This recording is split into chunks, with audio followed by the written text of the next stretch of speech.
अच्छा जी, ये एक क्वेश्चन है ग्रीन फंक्शन से रिलेटेड। जो हमने आइगन वैल्यूज़ वाला पढ़ा है उससे रिलेटेड ये आपकी बुक पे दिया है। ये एग्जांपल नंबर 8.10 है। अगर आप इसको बुक से पढ़ना चाहें वहाँ से भी पढ़ सकते हैं। एग्जांपल क्या है? A string of length L is vibrating with angular frequency omega governed by equation. ये हमारी इक्वेशन है असल में, differential equation D square Y divided by D X square plus K square Y equal to zero.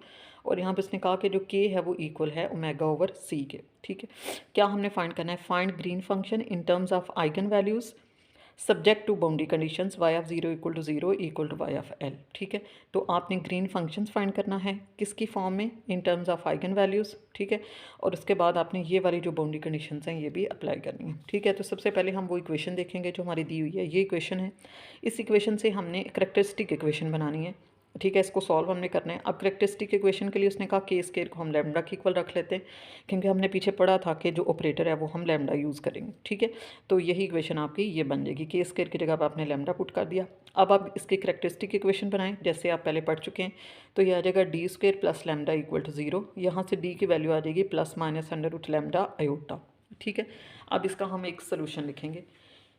ये जब आप complementary solution लिखेंगे तो Y of X equal to A cos under root lambda X, ये आपको नज़र आ रहा है under root lambda plus B sine under root lambda X. ठीक है, अब ये सोल्यूशन हमारे पास आ चुका है। अब हमारा असल में काम क्या है? ए और बी की वैल्यूज़ फाइंड करना, यानी वो जो सी एन और डी एन थे उन दोनों की हमने वैल्यूज़ फाइंड करनी है। ठीक है, उसके लिए हम क्या करेंगे? हम बाउंड्री कंडीशंस को अप्लाई करेंगे। अब पहली हमारी बाउंड्री कंडीशन है Y of zero equal to zero, यानी एक्स की जगह पे भी ज़ीरो और वाई की जगह पे भी ज़ीरो। तो इस वाई की जगह पे आपने ज़ीरो पुट कर दिया, एक्स की जगह पे ज़ीरो पुट कर दिया। यहाँ पे एक्स ज़ीरो करेंगे तो हर चीज़ ज़ीरो हो जाएगी, यहाँ पे एक्स ज़ीरो रखेंगे तो कॉज ऑफ ज़ीरो वन हो जाएगा, तो ए आ जाएगा। ठीक है, तो हमारे पास ए की वैल्यू जो है वो आ गई ज़ीरो। एक कांस्टेंट हमें पता चल गया। इस कांस्टेंट की वैल्यू जब हम पुट करेंगे तो जो हमारा सोल्यूशन है वो क्या बन जाएगा जी? आपने ए की वैल्यू पुट कर दी। ए क्योंकि ज़ीरो था तो ए वाली पूरी टर्म ज़ीरो हो गई। ठीक है, बाकी आपके पास आ जाएगा Y of X equal to B sine under root lambda X. अब हम दूसरी कंडीशन अप्लाई करेंगे जो है Y of L equal to zero. ठीक है, यानी वाई को ज़ीरो पुट करना है और एक्स को एल पुट करना है। तो y की जगह पे ये मैंने ज़ीरो पुट कर दिया और x की जगह पे l पुट कर दिया। अब मसला ये है कि हम दूसरे कांस्टेंट को ज़ीरो नहीं पुट कर सकते, क्योंकि अगर आप दूसरे को भी पुट करेंगे तो सोल्यूशन तो ज़ीरो आ जाएगा, कुछ भी नहीं बचेगा। ठीक है, तो b तो ज़ीरो नहीं हो सकता। इसका मतलब है ये जो साथ फंक्शन दिया हुआ है ये ज़ीरो हो जाएगा। ठीक है, sine under root lambda L equal to zero. Under root lambda L आप इधर ही रखें, साइन को दूसरी साइड पे ले जाएं, इन्वर्स हो जाएगा। साइन इन्वर्स ज़ीरो जो है वो n पाई होता है। ठीक है, पाई का जो भी मल्टीपल हो उस पर साइन जो है वो ज़ीरो आ जाता है।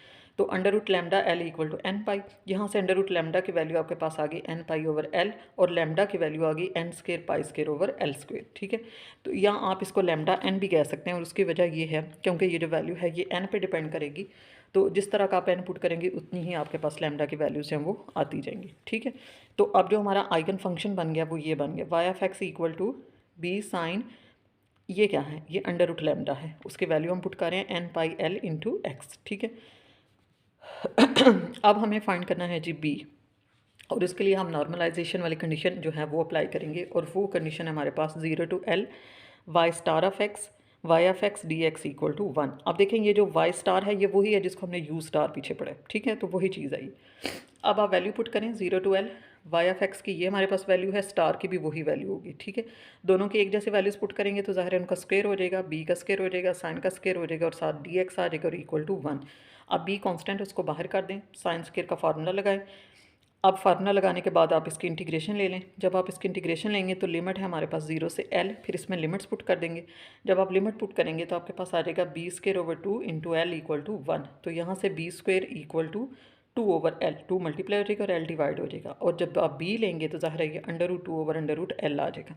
तो अब आपने ये वैल्यू जो है ये उसी फंक्शन में जो आपका आइगन फंक्शन था वहाँ पे जाके पुट करनी है। ये हमारा आइगन फंक्शन था, तो बी की वैल्यू आ गई under root two over lambda square root. ठीक है, और sine N pi L into X, और एन की जो भी आप वैल्यू पुट करेंगे उसके कॉरेस्पॉन्डिंग आपके पास एक आइगन फंक्शन। तो ये हमने फाइंड किया आइगन फंक्शन। ठीक है, या जिसको आप कहते हो एक सोल्यूशन। ठीक है, अब इस आइगन फंक्शन को आप यूज़ करेंगे और आप ग्रीन फंक्शन निकालेंगे। ये हमारे पास ग्रीन फंक्शन का फॉर्मूला है जो भी हमने पढ़ा है पीछे। ठीक है, वाई स्टार एक्स प्राइम। अब देखिए वही फंक्शन है, ये भी वो फंक्शन है, ये भी वही फंक्शन है, लेकिन इसमें आपने एक्स की जगह पे एक्स प्राइम पुट करना है और ये सिंपल एक्स रहेगा।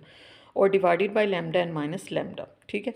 तो ये आपने दोनों की वैल्यूज़ पुट करी। आप ध्यान रखें, देखें यहाँ पे एक्स नहीं है बल्कि एक्स प्राइम है, ठीक है। यहाँ पे एक्स है, ये लैम्डा एन की वैल्यू है, ये लैम्डा की वैल्यू है, ये आपने पुट कर दी। उसके बाद आपने इसको जो कांस्टेंट है उसको बाहर कर लें, ये दोनों मल्टीप्लाई होकर स्क्वायर रूट ख़त्म हो जाएगा, तो 2/L सिग्मा एन और बाकी ये चीज़। तो ये आपका आ गया ग्रीन फंक्शन, क्योंकि आपके क्वेश्चन में दिया था कि आपने ग्रीन फंक्शन फाइंड करना है इन टर्म्स ऑफ आइगन फंक्शंस। तो वो आइगन फंक्शन था पीछे ये वाला जो था, ये वाई एन वाला, ये आइगन फंक्शन था। इसी को यूज़ करके हमने ग्रीन्स फंक्शन निकाल लिया।